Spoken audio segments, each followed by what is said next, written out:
Hello guys, good evening. So for today's video, magluluto tayo ng chicken with bitter gourd. Ayan, so na-marinate na ngayong chicken, tapos na-slice ko na rin itong bitter gourd na ganitong slice.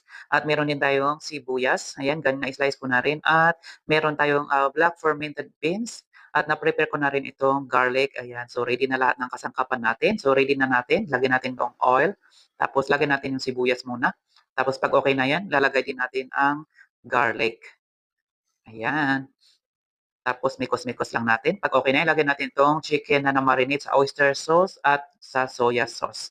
Okay, tapos pag okay na yan, lalagay din natin ang ating bitter gourd. Ayan, so nailagay ko na nga yung bitter gourd. Tapos mikos-mikos. Tapos sunod natin itong fermented black beans. Ayan, so pag okay na yan, lalagyan natin ng tubig. Ayan, para palambutin natin yung bitter gourd at saka syempre yung manok. Ayan, so takpan muna natin. Okay, pag okay na, check muna natin kung okay na. Ayan. Medyo kailangan pa ng konti. Ayan. So, ito na nga ready. Medyo okay-okay na yan, guys. So, malapit na.